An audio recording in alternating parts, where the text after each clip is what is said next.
Bonsoir, docteur Jean-Marc Sabatier. Bonsoir François, bonsoir aux auditeurs. Alors là, il s'agit de notre septième entretien et certainement le dernier, puisque on va conclure cette série d'entretiens que nous avons eus. Nous allons le conclure sur un sujet qui n'a pas grand-chose à voir avec ceux qu'on a traités jusqu'à présent, le jeûne, la pratique du Oui, jeûne. Alors la pratique du jeûne, évidemment, c'est une pratique ancestrale liée à beaucoup de religions. Et puis aujourd'hui, dans la médecine dite alternative, il y a beaucoup de gens qui proposent de faire des jeûnes. Et ce qui nous intéresse, évidemment, c'est d'avoir l'avis d'un scientifique et on lui demande qu'il nous explique, en l'occurrence, on va vous demander que vous nous expliquiez quels sont les bénéfices du jeûne et si vous pouvez aussi décliner la manière dont on doit procéder pour en obtenir un bénéfice. oui, d'accord. Alors je dois préciser pour commencer que je m'exprime en mon nom propre, hein, Toujours pour important, oui. pas, voilà. Alors le jeûne, pour commencer, donc il faut quand même qu'il soit encadré, hein, Mm. encadré par un médecin, c'est-à-dire que il faut quand même avoir un petit peu des connaissances pour le pratiquer. Ça se pratique pas à la sauvage, hein, voilà. Ah bon? Alors oui, oui, oui, oui. Ça doit être encadré, c'est-à-dire, il faut savoir que pas tout le monde peut faire le jeûne, hein. Si vous avez une insuffisance hépatique sévère, si vous avez une insuffisance rénale sévère, ou si par exemple vous avez un diabète de type 1, qui est un diabète auto-immun, à ce moment-là, il faut éviter de faire le jeûne parce qu'il peut être délétère. Et même en cas de diabète de type 1, ça peut être mortel, hein. Donc c'est Voilà. très Mais important, autrement, ça. oui, oui, oui. Mais autrement, il n'y a que des bénéfices, hein. C'est assez spectaculaire. Alors, le jeûne thérapeutique, ça consiste à faire une descente alimentaire, hein, c'est-à-dire justement une privation de calories, hein, justement pour que le corps, en fait, se mette dans un système un petit peu particulier, hein, qui va être déclenché par le jeûne. Donc, il faut réduire l'apport calorique, puis l'éliminer avec ou sans eau, parce qu'il y a plusieurs types de jeûne, hein. Il y a le jeûne intermittent et puis le jeûne prolongé. Donc, en gros, le jeûne intermittent, ça va être un jeûne, par exemple, qui va être 16-8. Ça veut dire que pendant 16 heures, vous vous alimentez pas et pendant 8 heures, vous alimentez. Donc là, ça va être un jeûne un peu partiel. Alors celui-là, il est moins efficace que le jeûne prolongé parce qu'il met juste au repos le système digestif, ce qui est déjà pas mal, parce que donc il va y avoir une réparation en fait justement de la muqueuse intestinale. Ça va aussi donc rétablir plus ou moins les dysbioses intestinales, hein, c'est-à-dire les déséquilibres microbiens. Et puis l'énergie qui va pas être dépensée en fait pour la digestion va être utilisée justement pour de la réparation. Donc il va y avoir quand même un effet bénéfique. Et puis il y a le jeûne prolongé, qui est un jeûne qui peut durer donc plusieurs jours. Idéalement, à mon avis, il faut qu'il dure à peu près 5 jours pour être dans les conditions optimales. Donc en fait, vous vous alimentez pas pendant 5 jours ou 7 jours, et vous pouvez avoir un jeûne hydrique ou un jeûne sec. Donc moi personnellement, je recommande le jeûne hydrique qui est moins violent, c'est-à-dire en fait on peut boire de l'eau, mais on évite évidemment de prendre des calories parce que ça casse le jeûne. Alors quand on fait un jeûne de 5 jours par exemple, 5 jours avant, il faut procéder donc à une descente alimentaire, c'est-à-dire qu'il faut éviter justement tous les aliments excitants. Évidemment, il faut éliminer le sucre, je veux dire, bon, le piment, faut éliminer, par exemple, le café. Après, il faut éliminer donc tout ce qui va être les protéines animales, les protéines végétales, les légumineuses. Après, il faut privilégier les fruits et puis les légumes pour rester qu'aux légumes avant d'attaquer le jeûne. Et puis après le jeûne, c'est pareil, il faut qu'il y ait une reprise alimentaire qui est progressive, de la même manière, commencer par les légumes, etc., et puis réintroduire les protéines végétales, animales, et puis après manger ce qu'on veut en quantité plus ou moins faible. Alors, les bienfaits du jeûne sont énormes. quelque part, quand vous faites un jeûne, vous mettez votre organisme en réparation. Il se met en réparation. C'est-à-dire que vous avez une privation de nourriture et donc vous avez un stress métabolique puisqu'il n'y a plus d'apport de glucose et vous savez que le corps, pour fonctionner, ben, a besoin d'énergie et cette énergie, elle provient soit de la dégradation du glucose, soit de la dégradation des lipides. Et donc, quand on s'alimente plus, eh ben, on épuise la quantité de glucose.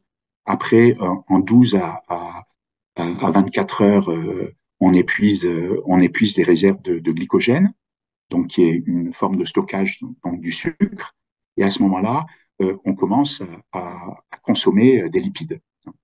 Donc, quand on fait un jeûne thérapeutique, on a les pleins effets du jeûne à peu près au bout de 72 heures. Donc ça a été établi. Et il y a quatre grands processus qui sont lancés quand on fait justement un jeûne thérapeutique. Il y a un mécanisme qui est lancé qui s'appelle l'autophagie. Il y a un deuxième mécanisme qui va être une modification de la balance hormonale. Un troisième mécanisme, ça va être une inhibition du stress oxydant qui va augmenter la dynamique mitochondriale. Les mitochondries sont les centrales énergétiques de la cellule. Et puis le quatrième phénomène, ça va être la production de corps cétoniques. Hein, c'est-à-dire que le corps, comme il ne peut plus consommer de glucose parce qu'il n'y en a plus, il a consommé les réserves de glycogène. À ce moment-là, il va se mettre à dégrader des lipides, notamment des triglycérides, pour libérer des acides gras et utiliser ces acides gras justement pour produire de l'énergie chimique qui est l'ATP. Hein, c'est l'adénosine triphosphate. Donc, ce qui se passe, en gros, quand vous faites un jeûne, au bout d'une douzaine d'heures, vous avez le mécanisme d'autophagie qui se lance, mais il est total à partir de 72 heures de jeûne. Hein. Là, il est lancé en grand. Alors, qu'est-ce qui se passe? Dans la cellule, on a un senseur énergétique, on a une molécule qui s'appelle AMPK. C'est une kinase qui va être dépendante de l'AMP, c'est-à-dire de l'adénosine monophosphate. Et l'AMP, en fait, c'est de l'énergie chimique qui a déjà été consommée. Hein. L'énergie chimique qu'on utilise, nous, c'est l'ATP, c'est l'adénosine triphosphate. Et donc, l'adénosine triphosphate, quand on utilise l'énergie, ben, elle se transforme en AMP plus pyrophosphate. Et donc, l'AMP, c'est une forme énergétique qui a déjà été utilisée. Et ce qui se passe, c'est que cette molécule, la MPK, elle va détecter le rapport AMP-ATP. Et quand elle voit que l'AMP est très élevé, à ce moment-là, elle sait que les réserves énergétiques cellulaires sont très basses.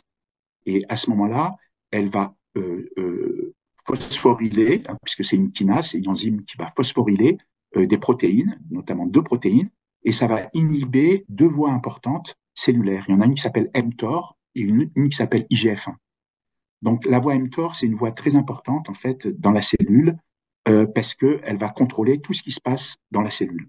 C'est-à-dire, la voie mTOR, elle va contrôler donc la vie cellulaire, hein, donc elle va regarder donc tout ce qui se passe dans la cellule, elle va contrôler la transcription des gènes, elle va contrôler la traduction des ARN messagers en protéines, elle va contrôler la durée de vie de la cellule, sa survie, sa mobilité, etc. Donc, elle contrôle vraiment toutes les étapes de la cellule. Et la voie IGF-1, elle va être impliquée dans la croissance en fait des muscles et des os. Hein. Et donc, quand ces deux voies, mTOR et IGF-1, sont inhibées justement à cause de la phosphorylation par la protéine AMPK, donc ça va lancer un processus d'autophagie. Et ce processus d'autophagie, ça correspond à un grand coup de balai dans la cellule. C'est-à-dire que c'est la cellule qui se met en nettoyage, hein, en quelque sorte. Et donc, il y a un certain nombre de protéines qui vont être sécrétées qui s'appellent des protéines de choc thermique, hein, les HSP protéines. Donc, il y a toute une famille de protéines de choc thermique avec différentes masses molaires. Donc, ça part de 8 kilodalton avec l'ubiquitine et ça monte jusqu'à 100 000, 100 000 dalton, hein, donc 100 kilodalton. Et vous avez toute une famille donc, de protéines qui vont être produites, hein, notamment entre 20 et 30 kilodalton, notamment l'HSP27, la Hitchcock protéine 27, qui va être très, très importante parce qu'elle va gérer le fonctionnement de la cellule. Après, il va y avoir toute une série de Hitchcock protéines à 30, 40 kilodalton. Il n'y en a pas à 50 kilodalton, mais il y en a à 60, 70. Il n'y en a pas à 80, mais il y en a à 90 et 100 kilodalton. Par exemple, la HSP60, elle va gérer tout ce qui est protéique au niveau des mitochondries. Donc, en fait, ce sont des protéines chaperones qui vont être impliquées en fait, dans la réparation des protéines dysfonctionnelles. Donc, ça va permettre de redonner une structure spatiale, une conformation bioactive aux protéines qui sont dysfonctionnelles et celles qui ne peuvent pas être réparées, les protéines qui sont trop endommagées pour être réparées, vont être prises en charge par une heat shock protéine de 8 kilodaltons qui s'appelle l'ubiquitine et qui va l'envoyer sur une voie qui s'appelle le protéasome où la protéine en fait va être dégradée et à partir des acides aminés qui vont être produits, bah, ça va reformer des nouvelles protéines toutes neuves et bien fonctionnelles. Et puis, dans ce processus de réparation par les heat shock protéines, il va y avoir aussi de la mitophagie, c'est-à-dire qu'il va y avoir de la dégradation des mitochondries qui sont plus fonctionnelles pour avoir des mitochondries bien fonctionnelles. Et puis, ça va dégrader aussi tous les organites intracellulaires qui sont sénescents, c'est-à-dire qui sont trop vieux, pour régénérer tous ces organites pour qu'ils redeviennent bien fonctionnels. Donc, c'est vraiment un mode de réparation cellulaire. Hein. C'est vraiment le grand coup de balai dans la cellule et on répare en fait tout ce qui est dysfonctionnel. Alors, ce qui se passe aussi, c'est que ça va stimuler l'expression de gènes qui vont coder pour des récepteurs aux hormones stéroïdes. Donc, ça va favoriser la production des récepteurs aux hormones stéroïdes, c'est-à-dire aux glucocorticoïdes, hein, comme le cortisol qui est l'hormone du stress. Ça va produire aussi des récepteurs aux minéralocorticoïdes, par exemple un ligand des minéralocorticoïdes, enfin des minéralocorticoïdes, ça va être l'aldostérone, hein, qui est produite par les glandes surrénales et puis qui agit sur la rétention hydrosodée. Et puis, ça va agir aussi sur les récepteurs des hormones sexuelles. Donc, mâle, androgène, femelle, œstrogène et progestatif.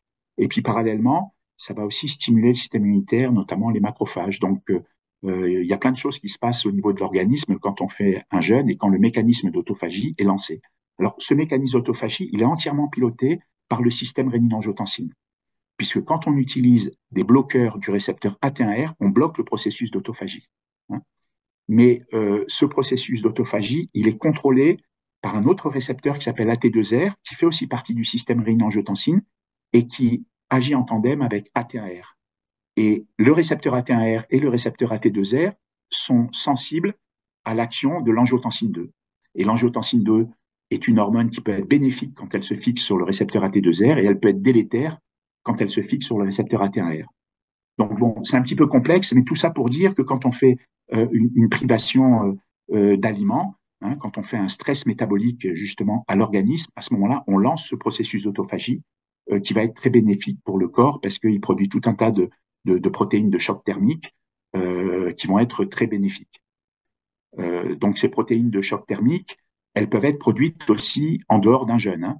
Si vous êtes exposé à la chaleur, en cas de stress, quel qu'il soit, vous avez une sécrétion justement de ces protéines de choc thermique qui sont des protéines impliquées en fait dans le bon fonctionnement des cellules, dans la réparation des cellules, etc. Alors le deuxième phénomène qu'on voit quand on fait un jeûne, c'est que ça modifie la balance hormonale. Donc ça modifie en fait l'expression justement des hormones. On le voit parce que ça agit sur les récepteurs, sur la production des récepteurs aux hormones glucocorticoïdes, minéralocorticoïdes et sexuelles. On le voit aussi parce que ça fait chuter la gréline et ça augmente la leptine. Alors quand ça fait chuter la gréline, ça fait chuter justement l'hormone de la faim. Et c'est pour ça que très rapidement, au bout d'un ou deux jours, quand on fait le jeûne thérapeutique, on n'a plus faim parce que ça fait chuter la gréline, donc cette hormone de la faim, et ça augmente la production, la sécrétion de leptine, qui est l'hormone de la satiété. Voilà. Et parallèlement, ce qui se passe aussi, c'est que ça diminue le stress oxydatif. Hein, c'est-à-dire que ça a un effet anti-inflammatoire et ça provoque justement une diminution du stress oxydatif. Hein, donc ça inhibe le stress oxydatif. Alors le stress oxydatif, c'est lorsqu'il y a un dérèglement du système rénine-angiotensine et une suractivation du récepteur délétère qui s'appelle AT1R. Quand ce récepteur AT1R délétère est suractivé, hein, justement, il active une NADPH oxydase qui s'appelle NOx et qui produit des particules réactives de l'oxygène. Et ces particules réactives de l'oxygène, ce sont soit justement des radicaux libres ou des précurseurs de radicaux libres. Et ces radicaux libres sont très délétères pour la cellule parce que notamment, ils vont agir sur un canal qui se trouve au niveau des mitochondries, qui a un canal potassium qui est ATP dépendant. Et quand il y a beaucoup de production de particules réactives de l'oxygène, à ce moment-là, ça ouvre ce canal qui fait rentrer du potassium dans les mitochondries, et les mitochondries se mettent à produire elles-mêmes beaucoup de particules réactives de l'oxygène, et ça induit un dysfonctionnement mitochondrial.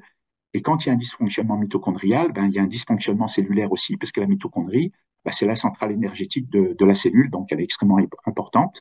Et donc, ça peut mettre la cellule en apoptose ou en nécrose, etc. En tout cas, ça peut être très délétère et ça peut conduire à la mort cellulaire. Voilà. Lorsque vous faites le jeûne thérapeutique, vous inhibez justement ce stress oxydant, donc qui va être très bénéfique justement à la dynamique mitochondriale, c'est-à-dire que les mitochondries vont mieux fonctionner. Et donc, ça va être très, très bénéfique justement pour l'organisme. Et puis, parallèlement, vous allez aussi induire la production de corps cétoniques. Alors, normalement, on dégrade du glucose. Hein, en temps normal, quand on s'alimente, on dégrade du glucose. Et quand on dégrade du glucose, hein, via le cycle de Krebs, la glycolyse, etc., ben, on produit par molécule de glucose 30. Bon, Oui, désolé, il y a eu un petit incident technique. On reprend sur le dernier propos que vous avez développé. oui. Alors, ce que je disais, c'est que quand on dégrade une molécule de glucose, on produit 36 molécules d'ATP. Et l'ATP, c'est l'énergie chimique de la cellule. Et quand on mange plus de glucose, quand on fait un jeûne thérapeutique, à ce moment-là, il y a plus de glucose à dégrader, il y a plus de glycogène parce qu'on a consommé le glycogène. Et à ce moment-là, il y a un shift métabolique, c'est-à-dire que l'organisme se met à produire de l'énergie à partir des lipides. Voilà. Et donc, ce sont des lipides qui vont être dégradés à leur tour pour fournir de l'énergie. Alors, dans les tissus adipeux, vous allez avoir donc une hydrolyse des triglycérides qui vont libérer des acides gras. Et ces acides gras, en fait, ils vont être utilisés pour former des corps cétoniques. Alors, ces acides gras, ils vont être utilisés uniquement dans les mitochondries hépatiques, c'est-à-dire dans les cellules du foie, hein, puisque la cétogénèse va se faire au niveau hépatique.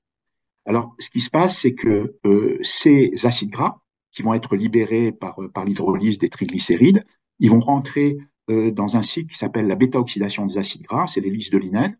Et à chaque tour d'hélice, elle va perdre 2 atomes de carbone, il va se former de l'acétyl-CoA, et cet acétyl-CoA va donner des corps cétoniques. Alors, il faut savoir que parallèlement aux acides gras, il y a aussi des acides aminés, hein, qui sont des éléments de base des protéines, qui peuvent fournir justement des corps cétoniques. Alors, il y a 4 types d'acides aminés. Il y a la leucine, qui est un acide aminé aliphatique, hein, donc hydrophobe. Il y a aussi la thréonine, qui est un acide aminé alcool. Et puis, il y a 2 acides aminés aromatiques, ça va être la phénylalanine et la tyrosine, qui sont en fait tous les 4 des acides aminés cétogènes et qui peuvent donc rentrer dans les mitochondries donc hépatiques, former de l'acétyl-CoA. Et à partir de l'acétyl-CoA, il va y avoir la production des corps cétoniques. Alors, les corps cétoniques, il y en a 3 majeurs. Il y a l'acétone, il y a l'acétylacétate et le bêta-D-hydroxybutyrate. Alors, l'acétone, c'est le produit en fait de dégradation de l'acétylacétate, et l'acétylacétate, c'est le précurseur du bêta-D-hydroxybutyrate. Alors, ces 3 éléments sont donc des corps cétoniques. Alors, le bêta-D-hydroxybutyrate, il est très énergétique, il est moins énergétique que le glucose, mais il fournit pratiquement 30 molécules d'ATP. Et en fait, ces molécules sont à la fois lipophiles et hydrophiles, c'est-à-dire qu'elles ont une affinité à la fois pour les graisses et pour les milieux aqueux, et ça leur permet donc de diffuser en fait dans le sang et à travers les tissus où justement ces corps cétoniques vont être récupérés par les cellules. Ça va passer, ça va être retransformé donc en acétyl-CoA, ça passe dans le cycle de Krebs, puis dans la chaîne respiratoire justement au niveau des mitochondries où ça va produire énormément de molécules d'ATP. Alors pour vous donner une idée, un triglycéride avec 3 acides gras en C20, ça peut donner 432 molécules d'ATP, à comparer aux 36 molécules d'ATP de la dégradation d'une molécule de glucose. Donc vous voyez, c'est très très énergétique. Et donc ça va être très très bénéfique. Alors parallèlement à ça, il va se passer énormément de choses hein, dans le corps. Donc pour résumer, il y a 4 phénomènes importants qui se produisent hein, avec Oui. le jeûne. C'est donc le mécanisme d'autophagie, qui est un mécanisme très important, une modification de la balance hormonale, une augmentation de la dynamique mitochondriale et la production des corps cétoniques. Hein. Alors, ce qui se passe, c'est qu'on va produire aussi d'autres molécules très importantes. Notamment, on va bien faire fonctionner le système nerveux parce que le corps va se mettre à produire du BDNF, hein, c'est du facteur neurotrophique dérivé du cerveau. Et ça va être une molécule extrêmement bénéfique pour le cerveau parce que ça va réparer tout ce qui est dysfonctionnel au niveau du cerveau. Ça va réparer bah, des molécules qui sont impliquées dans le fonctionnement du système nerveux. Donc, ça va favoriser la transmission synaptique. Ça va réparer des protéines du système nerveux central. Donc, ça va augmenter la plasticité neuronale. Ça va focaliser en fait aussi la réponse synaptique. Et puis, ça va stimuler la neurogénèse, c'est-à-dire la production de cellules nerveuses à partir des zones du cerveau qui peuvent subir la neurogénèse. Et il n'y a pas beaucoup de zones du cerveau qui peuvent justement stimuler la neurogénèse. Il y a une zone du cerveau qui est l'hippocampe, hein, au niveau du gyrus denté de l'hippocampe, qui est impliqué dans les phénomènes cognitifs et les phénomènes de mémorisation. Donc, le BDNF va stimuler donc la neurogénèse à partir du gyrus denté de l'hippocampe. Et puis, ça va stimuler aussi la neurogénèse au niveau des zones subventriculaires, des ventricules latéraux. Et puis, ça va faciliter la plasticité neuronale au niveau du cervelet, du tronc cérébral et d'hypothalamus. Hein. L'hypothalamus est une petite glande qui fabrique toutes les hormones, qui sont les chefs d'orchestre justement des hormones hein, qui agissent sur l'hypothalamus et qui contrôlent en fait tout ce qui est hormonal au niveau de l'organisme et qui est sous contrôle aussi du système rénine-angiotensine. Voilà, donc ce BDNF est une molécule très importante. Parallèlement, il va y avoir aussi une grande modification au niveau du système nerveux, c'est-à-dire quand on fait un jeûne, on a un système nerveux et notamment un cerveau qui fonctionne beaucoup mieux que lorsqu'on l'a alimenté, hein, de façon étonnante, justement, ça fait beaucoup mieux fonctionner. On est beaucoup plus performant, justement, quand on est en état de jeûne, parce qu'il y a des tas de changements métaboliques au niveau du système nerveux. Alors, on voit aussi qu'il y a une production très, très forte d'une protéine de la matrice extracellulaire au niveau du système nerveux, qui est la ténacine R, qui est vraiment extrêmement importante et qui est donc très bénéfique pour le fonctionnement du système nerveux. Et ça nous fait produire aussi d'autres molécules, par exemple une molécule qui s'appelle FGF2, une autre molécule qui s'appelle FGF21. La plus importante, c'est le FGF21. C'est un facteur de croissance des fibroblastes de type 21. Alors c'est très important parce que c'est une molécule qui agit à plein d'endroits. D'abord, elle agit sur le tissu adipeux et elle favorise la lipolyse, donc la dégradation, par exemple, des triglycérides. Ça agit au niveau du pancréas aussi, et notamment justement sur l'insuline. Hein. Ça agit au niveau des îlots de Langerhans et des cellules du pancréas. Au niveau de l'insuline, ça induit une hypoinsulinémie et ça redonne une sensibilisation aux récepteurs à l'insuline. C'est-à-dire que ça guérit en quelque sorte les états de prédiabète qui sont induits par un dérèglement du système rénine-angiotensine. Donc, ça favorise la sensibilité à l'insuline. Hein. Ça resensibilise les récepteurs à l'insuline. Donc, ça inhibe en fait quelque part un état de prédiabète. Et puis, ça va agir aussi au niveau hépatique et ça va favoriser la cétogénèse, hein, c'est-à-dire la production des corps cétoniques, soit à partir des acides aminés cétogènes, soit à partir des lipides, hein, notamment des acides gras. Donc, ça va être très bénéfique. Et puis, ça fait produire également des sirtuines. Alors, les sirtuines, on connaît une famille de 7 gènes qui codent pour des sirtuines, euh, donc sirtuine 1 jusqu'à sirtuine 7, et ce sont des molécules très importantes et qui ont une action particulière au niveau cellulaire. Par exemple, on sait que les sirtuines 1 et 2 se retrouvent au niveau du cytoplasme, au niveau du noyau cellulaire. Les sirtuines 3, 4, 5, on les retrouve au niveau des mitochondries qui produisent donc notre énergie, et les 6, 7 se retrouvent qu'au niveau du noyau. Euh, et ce sont des molécules qui ont une activité un peu particulière parce que ce sont des protéines histones désacétylases, nicotinamide, adénine, dinucléotide plus dépendantes. Alors qu'est-ce que ça veut dire? Ça veut dire que l'action de ces molécules qui vont être produites justement lors d'un jeûne va dépendre de la présence du NAD+. Le NAD+, c'est une molécule très importante de l'organisme qui permet les échanges électroniques. Donc elle est impliquée dans les phénomènes redox. Et le NAD+, il est fabriqué à partir d'un acide aminé qui est le tryptophane, qui est le précurseur aussi de la sérotonine et de la mélatonine. Hein. Donc c'est un acide aminé très important. Et quand il y a un dérèglement du système rénine-angiotensine, eh ben, il y a une inhibition des transporteurs, notamment du tryptophane. Et donc il y a une déficience en fait du NAD+, qui est la forme oxydée du NAD, justement parce qu'il n'y a pas de transporteur du tryptophane qui est impliqué aussi dans la production du NAD+. Et ce que font ces sirtuines, c'est que comme elles ont une activité désacétylase des protéines histones. Les protéines histones sont des protéines basiques qui protègent notre ADN, notre information génétique. Et ben, ça va agir sur ces protéines basiques, notamment au niveau des epsilonamines, des lysines, qui sont des acides aminés basiques qui sont constitutifs des protéines histones. Et en désacétylant en fait ces epsilonamines, ça restitue la charge positive, c'est-à-dire la charge basique au niveau de ces lysines. Et à ce moment-là, ces epsilonamines qui sont chargés positivement vont pouvoir réagir avec les groupements phosphates des nucléotides de l'ADN.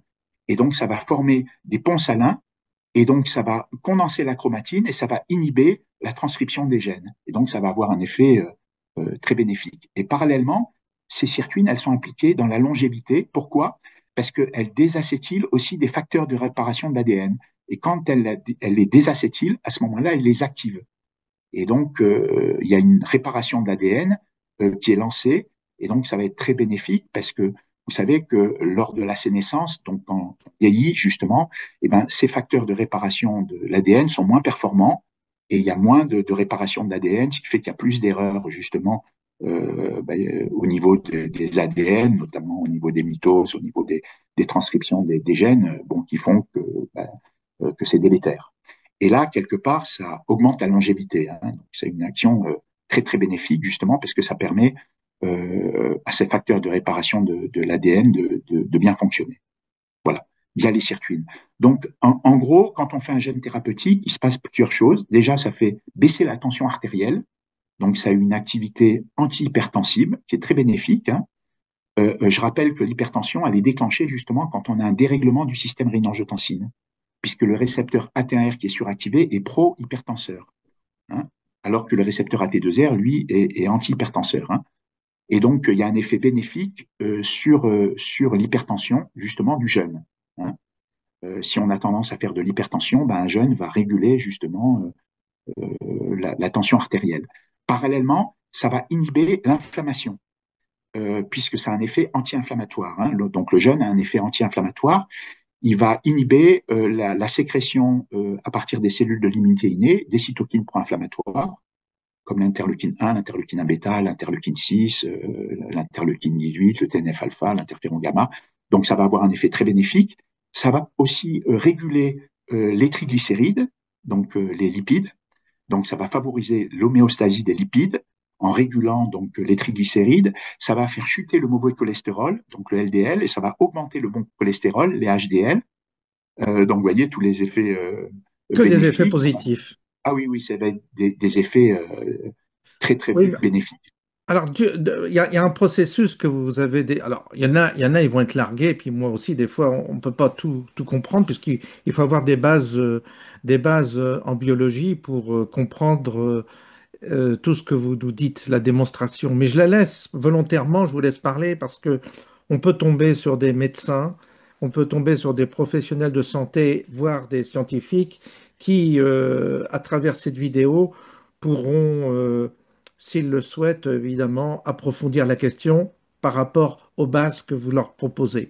Aux bases, je dirais, aux bases scientifiques, en parlant de toutes ces molécules qui interagissent. Mais nous qui sommes lambda, qui venons là vous écouter, on voit bien les bénéfices, on en attend, on comprend bien ce phénomène de cascade. Alors, est-ce qu'il y a des symptômes, parce qu'il faut le vivre, le jeûne, et ça, c'est pas donné à tout Oui. le monde de le vivre. Quels sont les symptômes qu'on va ressentir pendant les 5 jours? Alors, parce qu'au début, on est obsédé par la faim. Moi, j'ai essayé, on est obsédé. En fait, vous avez le rituel. Il faut savoir que le repas est un rituel dans la journée. Ça permet, c'est des repères de la journée qui nous permettent presque d'avoir. Il y a l'aspect dopamine du repas, c'est-à-dire le plaisir que nous offre le repas, même le plaisir qu'on anticipe. Donc tout cela, il faut l'intégrer psychologiquement et puis même physiquement. Moi, quand j'ai commencé, j'ai senti que j'avais mal au, j'avais des douleurs aux jambes, des maux de tête. Tout de suite, j'ai une forme de migraine qui s'installe. Donc, est-ce que vous avez repéré tous ces symptômes au cours des 5 jours où on Alors, fait ce jeûne? alors, en fait, moi, j'ai jamais fait de jeûne de façon surprenante. J'ai jamais fait, hein. Donc, bon, ça m'est arrivé de jeûner un jour, etc. Comme Mais, moi, quoi. mais des jeûneurs, tous les jeûneurs disent que très rapidement, on n'a plus faim. Ils le disent. Voilà, c'est le début, et ce qui est logique, hein, parce qu'on sait qu'il y a une modification de la balance hormonale. Ce qu'on sait aussi, parce qu'il y a eu une étude très poussée qui a été faite, qui a été publiée en 2024, où ils ont regardé en fait le niveau d'expression d'environ 3000 protéines chez des personnes qui pratiquaient le jeûne par rapport à des personnes qui pratiquaient pas le jeûne. Et ils ont vu justement qu'au bout de 62 heures, on arrivait à un équilibre, hein, ce qui montre qu'en fait, justement, les effets qui sont lancés par le jeûne sont maximales à, justement au bout de 72 heures. Et on voit qu'à peu près, il y avait un millier de protéines qui étaient affectées par le jeûne. Ça Oui, veut mais dire qu'il y ça, avait à peu près un tiers des protéines bon, oui, euh, les probablement bénéfices, on du les corps voit, humain. mais pendant ce jeûne, moi je l'ai vécu, on, on souffre, moi c'est tout de suite, immédiatement, c'est un mal de tête. Vous savez, quand on a faim, on a mal à la tête. Et on a, donc il faut supporter toute la journée d'avoir mal à la tête comme ça. C'est Oui, ben, je pense embrumé, que ça doit dépendre des personnes, hein, Ah bah oui, ça parce que, dépend, parce que c'est moi, ça. moi, ça m'est arrivé une fois de pas manger pendant un jour et demi Et récemment rien. et j'ai pas eu, non, j'ai pas eu mal à la tête, non. Ouais, c'est ça. Non, Donc, en fait, chacun va avoir des symptômes particuliers, des probablement, oui. effets, probablement. Oui, Ouais. oui. Donc, euh, En donc tout c'est cas, ça il qu'il y a faut. vraiment des grands bénéfices Bah oui. pour l'organisme, mais il faut pas le faire dans toutes les conditions, hein. Comme j'ai dit, Bah alors, le fait si. petit 1, c'est pour ça qu'il faut que ce soit encadré par un médecin pour pas le faire n'importe comment. Oui, mais bon, pratiquement, si vous voulez, si on vraiment décide de faire un jeûne, moi, je pense qu'on est obligé de se retirer de la vie. Et si on veut avoir un contrôle médical, bah, il faut avoir un médecin à notre portée. Et vu le désert médical dans lequel nous sommes, c'est pas évident déjà de trouver un médecin Oui, qui va nous assister. Donc, je pense que même là, alors, ça dépend quel est notre mode de vie, ça dépend si on a une famille, si on est célibataire, mais il est évident que si on vit en famille, c'est moins évident que d'être célibataire. Il y a plein d'éléments comme ça dont il faut tenir compte pour s'engager dans un jeûne. Mais est-ce qu'il y a des oui. établissements, est-ce qu'il y a il y a des lieux où on peut éventuellement se retirer et faciliter, parce que c'est un exercice difficile d'entamer un jeûne dans la vie quotidienne. Oui, oui. Ah oui, il y a des endroits où on peut faire le jeûne, hein, où on est accompagné. Moi, j'avais fait une présentation, par exemple, à Rodolphe Baquet. Je sais que présente des stages pour faire des jeûnes, hein. Il y en a un petit peu partout. Notamment, il y en a pas mal en Suisse. Oui, on m'a Euh, parlé que la il y en Suisse a en était France, mais sérieux. disons qu'en France, les autorités sanitaires font pas mal la chasse aux jeûneurs, hein. Ils aiment pas Ah oui? trop, hein. Ah, Ouais. d'accord. Oui, oui, oui. D'accord. Mm. Et en Suisse, Oui, ils sont. ça a pas bien la cote, hein, le T'as pas bien la jeûne. cote, le jeûne? Non. En tout cas, vu par les autorités sanitaires. Pourquoi? Parce que c'est un problème, parce qu'il y a beaucoup de gens qui sont dans la médecine alternative qui développent ce type de thérapie, non? Bah, je sais pas trop. En tout cas, ce qui est sûr, c'est qu'il peut y avoir des bénéfices très spectaculaires, hein, puisque là, c'est l'organisme qui se met en mode de réparation. Hmm. Donc il vaut Donc, quand mieux c'est aller. bien fait, ça peut être Ouais. très bénéfique. À la réalimentation, il faut faire attention Ah après oui? le jeûne, parce oui, il y a une forte production de polyamine, parce qu'il y a une forte synthèse justement de cellulaire, hein. Il y a une forte multiplication cellulaire, notamment parce que l'épithélium intestinal est régénéré en permanence, hein. Il y a une durée de vie très courte, il y a une régénération importante. Et donc, les polyamines sont associées à ça. Et là, il peut y avoir un danger. Il faut bien le suivre si on est exposé à des substances tumorales, par exemple un steak carbonisé, etc. Ça peut avoir des répercussions néfastes dans certaines Donc, conditions. Alors, il y a des suppléments de polyamine qui se vendent, qui sont pas très sexy. Il y en a un, c'est la spermine, la spermidine, la cadavérine, la putrécine. Enfin bon, ce sont des compléments alimentaires qui qui peuvent pourrait être être utile aussi très bénéfiques, mais sous certaines conditions. C'est-à-dire que si on a une tumeur, bah, c'est pas bon, par exemple. Ah, ah, Bah, c'est comme des suppléments. Certains suppléments, si vous n'avez pas de cancer, la glutamine en supplément est très bonne. C'est un acide aminé amidé. Si vous avez un cancer, il ne faut pas prendre de glutamine parce que ça fait flamber le cancer. ah bon? Parce que les cellules tumorales, elles consomment du glucose et de la glutamine. La Donc, glutamine, c'est il quoi y a la une grosse glutamine? augmentation Ah bon? de consommation de glucose, de Hmm. glycolyse, qui est augmentée, facteur 200, voire plus Ah dans les oui? cellules tumorales, et la glutamine, que les cellules tumorales aiment beaucoup. Ah bon? C'est quoi la La glutamine, glutamine? c'est un acide aminé amidé. hein. Et ça, C'est l'acide glutamique amidé. En fait, c'est un acide aminé, donc un acide aminé, c'est NH2, CH, COH, et sur la chaîne latérale, il y a CH2 deux fois CONH2. et on Et ça ne retrouve se ça charge pas, quel que soit le pH. et Ah ben, on retrouve ça dans toutes les protéines. Toutes les dans toutes les, protéines, ah bon, on retrouve ben, ça dans dans toutes toutes les les protéines, protéines? les protéines, ce sont des enchaînements d'acides aminés, et on connaît 20 types d'acides aminés. Il y a 20 types d'acides aminés naturels, dont deux acides aminés amidés, donc l'asparagine et la glutamine, c'est un des deux acides aminés amidés. Et la glutamine, on la retrouve surtout dans quel type d'aliment? Ah ben, ça se retrouve un peu dans n'importe quelle protéine, c'est-à-dire que D'accord.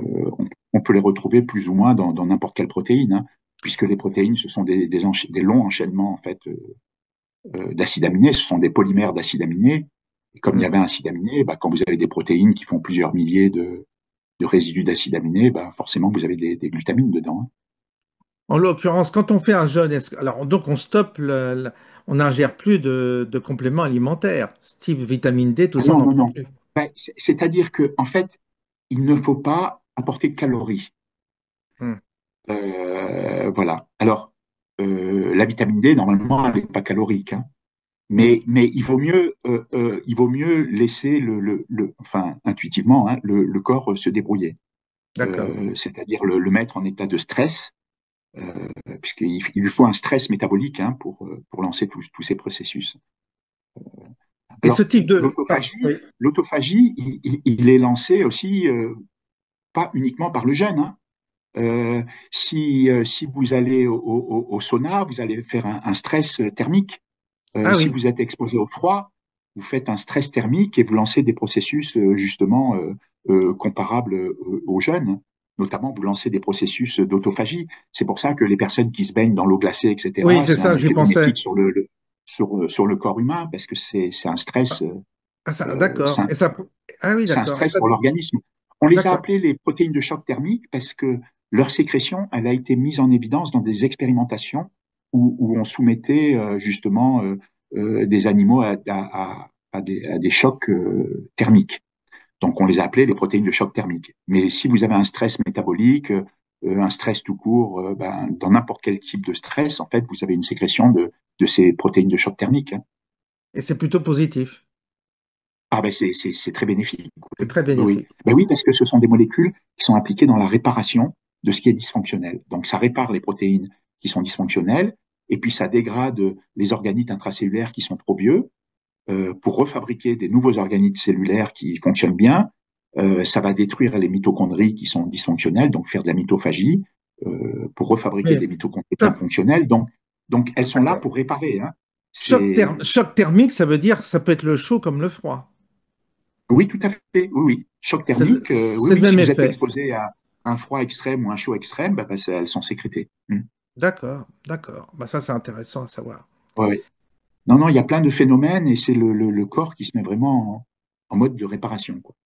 Et normalement, un jeûne, on devrait en faire un une fois par an, c'est ça? Un jeûne de 5 jours, on devrait le Alors, faire une fois par an? alors Personnellement, je pense qu'on devrait le faire plus régulièrement pour éviter justement pour éviter d'avoir des troubles. Bon, je vais vous donner un exemple. Quand on a un Parkinson, une maladie de Parkinson, hein, qui est un trouble neurodégénératif, c'est dû à un dérèglement du système rénine-angiotensin. Et notamment, c'est au niveau donc de la substance noire, hein, donc du locus niger, hein, ou la substantia nigra. En fait, c'est une zone du cerveau où il y a à peu près 400 000 neurones, et il y a deux parties, il y a la pars compacta et la pars reticulata. Et donc, il y en a une qui a des neurones GABAergiques, qui sont plutôt des neurones, justement, des neurones GABAergiques qui fonctionnent donc avec le GABA, mais ça va être plutôt inhibiteur, justement, au niveau de la transmission nerveuse. Et puis l'autre, ça va être des neurones dopaminergiques, hein, au niveau de la pars reticulata. Et ces neurones dopaminergiques, quand on a justement une maladie de Parkinson, eh ben, ils meurent, hein. C'est-à-dire qu'ils produisent plus de dopamine dans le noyau codé. Et donc, il y a un déficit de relargage de dopamine, hein, dans le striatum. Et on s'en aperçoit pas tout de suite. C'est-à-dire que ces neurones dopaminergiques se transforment, hein. Il y a des corps de Lewy qui apparaissent à l'intérieur, qui vont être délétères. Ça va être les corps de Lewy, ça va être des, des polymères en fait d'alpha-synucléine avec des protéines de neurofilaments. Et donc ça va être délétère et il va y avoir une mort des neurones dopaminergiques. Mais on peut avoir jusqu'à 70% de mort des neurones dopaminergiques sans qu'on s'en aperçoive, hein. Et c'est que lorsqu'il reste à peu près 30% des neurones dopaminergiques qu'à ce moment-là, on a des tremblements importants, hein, parce qu'il y a un shift de la transmission dopaminergique à la transmission cholinergique, hein, en utilisant donc l'acétylcholine comme neurotransmetteur. Et c'est là qu'on voit les tremblements apparaître. C'est quand il y a ce shift de la transmission synaptique dopaminergique à une transmission synaptique justement acétylcholine. Donc, on ne voit pas la mort de ces neurones dopaminergiques. Mais si vous faites un jeûne régulier, par exemple, je sais pas, tous les 3 mois ou tous les 4 mois ou les 6 mois, à ce moment-là, vous pouvez en fait réparer ce qui est dysfonctionnel, même sans le voir. Voyez. Donc, ça permet d'anticiper des problèmes. Disons que ce jeûne, il peut être utile pas uniquement lorsqu'on a déjà des problèmes. C'est-à-dire, ils peuvent justement éviter d'avoir des problèmes en réparant ce qu'on voit pas, mais ce qui peut être dysfonctionnel, notamment pour les troubles neurodégénératifs, hein, que ce soit Parkinson, Alzheimer ou autre, hein. C'est très intéressant quand même, hein. Oui, oui, je pense que c'est une approche qui est très bénéfique. Moi, je pense qu'on doit, si on veut mettre en place ce type d'exercice, euh, il faut rassembler les conditions psychologiques pour y parvenir. Parce que c'est le problème. C'est le problème, c'est de s'engager dans un jeûne. Il y a quelque chose qui fait que il y a une difficulté. Enfin, chez beaucoup de personnes, c'est pas évident parce que la nourriture, c'est lié à des tas de facteurs justement qui permettent de, de, comme je disais tout à l'heure, de jalonner la vie, la journée, et puis, euh, et puis on se retrouve avec beaucoup plus de temps puisqu'on l'a plus, parce que une partie de la journée est occupée à faire le repas, faire les courses, tout ça. Donc votre vie change quand vous faites un jeûne. Il n'y a plus besoin de faire des courses, il n'y a plus besoin tout ce temps que vous passez à manger, à préparer à manger, c'est du temps de libre. Donc c'est tout ça qu'il faut intégrer et je ne sais pas si je sais pas si on peut le faire soi-même chez soi ou s'il faut effectivement, comme je revenais tout à l'heure, on doit certainement avoir plus de facilité à faire ce genre de choses quand on se retrouve dans un établissement, on est plusieurs à Oui, s'entraîner à oui, faire ce genre de choses. Quand oui, c'est bah ça collectif. se fait, oui, oui, oui, oui, tout à fait. Bah, moi, je suis Et en contact avec un jeûneur expert, ce qui est Hervé Pietra, qui a fait des jeûnes de très longue durée et puis qui a soigné un cancer comme ça, hein, dans le jeûne. Ah oui, en faisant le Mm. jeûne. Oui, Et cette personne-là est française? oui, oui, oui, D'accord. oui, oui, oui, oui, il est sur le site justement Jeûne et Thérapie. Ah oui, d'accord. Là, on peut acheter Oui, votre livre. oui, D'accord. oui. Et il organise des C'est un stages, des patient choses comme ça? expert. Oui. Non, non, non, Non, lui, non, il non. n'organise pas de stage, mais bon, il connaît bien Il connaît bien le le. pratique depuis longtemps. Oui, oui, il connaît très bien Ah oui. le système, le fonctionnement. On peut aller jusqu'à combien de jours de jeûne? Vous parlez de 5 jours, mais on peut aller au-delà? Ah oui, oui, on peut aller largement au-delà. Alors après, ça dépend si c'est le jeûne à l'eau ou si c'est le jeûne sec, mais on peut jeûner pendant des semaines et des semaines, hein. Ah bon? Euh, ah oui, oui, oui, oui. Ah bah oui, parce que au niveau énergétique, on brûle des graisses. Si on prend de l'eau en jeûne hydrique, ce qui va être limitant, c'est l'eau, hein. Mais si on fait un jeûne hydrique, on peut faire un jeûne de durée extrêmement longue. Mais moi, je ne le recommande pas pour une raison bien simple, c'est que tous les effets du jeûne sont pilotés par le système rénin-angiotensin.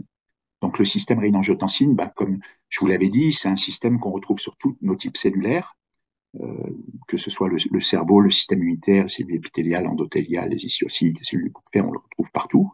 Et puis, il pilote en fait le fonctionnement du corps humain. Donc initialement, il est décrit pour contrôler les fonctions autonomes rénales, pulmonaires, cardiovasculaires, l'immunité innée et les différents microbiotes, hein, vaginal, buccal, cutané, nasopharyngé, pulmonaire.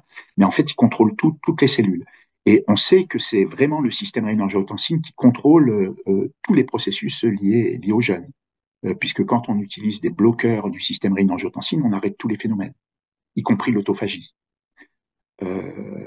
Voilà, donc bien soigner le SRA, quelque part, c'est un peu avoir les bénéfices du jeûne, quoi. Euh, voilà. Et c'est très bon, bien sûr, pour tout ce qui est hormonal aussi, hein. Euh, Là, par exemple, l'hormone du bonheur, c'est la sérotonine. Oui, Quand on a un dérèglement du SRA, qui est rétabli justement par le jeûne, quand on a un dérèglement du SRA, ben, on a une inhibition des transporteurs d'acides aminés, notamment lorsqu'on a un SIBO, hein, une population des bactéries du côlon de l'intestin grêle, et on inhibe le transport justement du tryptophane, qui est le précurseur de la sérotonine, de la mélatonine et puis du NAD+, là, impliqué dans les transferts électroniques, mais ça inhibe aussi le transporteur de la phénylalanine et de la tyrosine, hein, qui sont les précurseurs de la dopamine, de l'adrénaline, de la noradrénaline. Et puis la tyrosine, c'est le précurseur aussi des hormones thyroïdiennes, diiodotyronine, triodotyronine, thyroxine. Donc c'est très important. Et c'est aussi, il y a aussi une inhibition des transporteurs des acides aminés basiques, les inarginines, qui sont les précurseurs du monoxyde d'azote, qui est très important pour la vasodilatation, pour tous les phénomènes cognitifs, inflammatoires, de mémorisation immunitaire. Donc en fait, tout est lié. C'est-à-dire que le jeûne, il permet quelque part de bien faire fonctionner le système rénin-angiotensin, qui c'est remet ça. tous les éléments de l'organisme en place. Donc ça va être OK. bénéfique à tous les niveaux, au Ah oui, niveau hormonal, au niveau enzymatique. Et donc, ça va être bénéfique aussi pour la production de sérotonine, du coup, qui est quand OK. même l'hormone du bonheur, hein. Donc, normalement, on doit pas.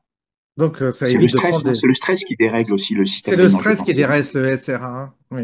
Oui, oui, le stress, voilà. Et puis, on a un SRA dérégulé quand on a justement des comorbidités, quand on est obèse, quand on a un diabète sucré, hein, c'est-à-dire. Mm. euh, Ça serait intéressant de savoir, de comprendre les mécanismes du stress, justement, parce que on est dans une société où, malheureusement, et puis on a des politiciens, on a plein d'éléments qui favorisent le stress ou qui ben, l'amplifient. le stress, oui, oui. Ben, quand on est stressé, on agit directement sur le SRA, hein. Ah oui, c'est Le ce que vous SRA disiez, oui. agit au niveau de l'hypothalamus. Il fait produire de la CRH.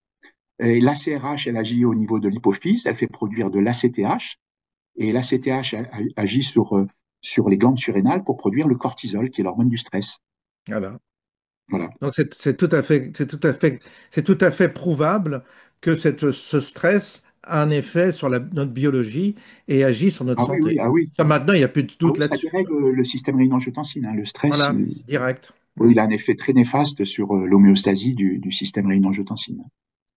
Donc en fait, Mais pour... le Oui, cortisol, il est aussi très important parce que 2 heures avant le réveil, on a un pic de cortisol qui nous permet justement de rester éveillé toute la journée. Et, oui. voilà, hein, pour qu'on passe une journée active, hein. Est-ce qu'en faisant un jeûne, on peut rester actif ou on est obligé d'être inactif? Ah, ah oui, on peut rester bien. Non, non, non, non, on peut rester bien actif. Ah Et oui? d'ailleurs, lors des stages de jeûne, ils font marcher Ah oui? les gens. Oui, oui, on peut rester bien actif. Bah, c'est très énergétique, hein, le jeûne. Ah oui. Eh oui, oui. Puis Ben, il comme je le faudra... disais, la dégradation d'un triglycéride avec des acides gras en sérin, c'est 432 molécules d'ATP, hein. Donc Donc c'est il va énorme, falloir... hein. Les il dégradations des faut- lipides, ça dépasse la centaine d'ATP, hein. Donc Oui, c'est donc il plus va falloir... énergétique que la dégradation des sucres. Il va falloir passer de de la théorie à la pratique alors. Ouais, ouais, ouais, ouais, ouais. On va Oui, je pense essayer. le faire, mais bon. Un de Bien, ces bah jours, il faut là, voir ce que ça donne. très bien. Merci, docteur Jean-Marc Sabatier. Je vous remercie parce que là, par contre, le compteur, je vois qu'il s'allume. Il nous reste Ah oui, 4 minutes, donc c'est le temps. Moi, je pense que on peut conclure notre entretien sur ce sujet-là, oui, à moins que vous ayez deux ou trois éléments, mais rapides, à ajouter. pas spécialement, non. D'accord. Donc, en fait, bah, écoutez, j'espère que les gens trouveront des éléments d'information dans ce que vous avez exposé là. Oui, Je vais mettre le livre je vais mettre le lien où on peut trouver votre livre, on peut le commander sur le site, vous vous jeûne et rappelez, thérapie. Oui. Jeûne Mm. et thérapie, voilà. Donc j'ai mis le lien en description pour que les gens qui veulent se le procurer puissent l'acheter. Et puis nous, docteur Sabatier, parce que je vois qu'il y a beaucoup de questions qui sont à nouveau posées, énormément sur Facebook, sur ma chaîne. Parfois, il y a des questions très étendues, même parfois pointues sur le plan de la science, sur le plan biologique. Il y a des gens qui nous ont écoutés et qui demandent des explications. Alors évidemment, on ne peut pas reprendre toutes ces questions qui fleurissent à droite et à gauche. Donc ce que je propose, c'est qu'on se retrouve, comme on l'a vu, Oui, comme on oui, en a parlé, à Montfermeil. À Montfermeil, il est question qu'on se retrouve. Alors là, c'est une journée, et non, je pense qu'on pourra se réunir toute une journée et j'invite tous ceux qui sont curieux et qui ont envie de vous poser toutes les questions, eh bien, de venir à cette réunion. On n'a pas encore fixé la date, mais elle va être fixée. C'est une salle qui nous sera prêtée par le maire de Montfermeil et ça sera une occasion de nous rencontrer donc physiquement. Et moi, j'invite tous les auditeurs qui souhaitent approfondir avec vous certaines questions, eh bien de se déplacer pour vous rencontrer et on aura tout le loisir justement de pouvoir vous entendre et en même temps vous questionner sur tout ce qui n'a pas été éludé durant ces entretiens que nous avons eus ensemble. d'accord, très bien. Et Je vous, merci. voilà, donc je vous souhaite une bonne soirée. Oui, Et encore une fois, mes auditeurs et moi-même, nous vous remercions de votre disponibilité, de votre gentillesse, de votre simplicité et pour parfois les notions un peu inaccessibles pour le commun des mortels comme nous, eh bien, elles serviront au moins pour ceux qui ont plus enfin, qui ont plus de savoir et de connaissances à ce niveau-là. Voilà. Bonne soirée et à bientôt. très Enfin, à bien. bientôt. Merci. Au mois de novembre. Oui, oui. Au revoir François, puis au revoir aux Au, auditeurs. au Merci. revoir, à bientôt.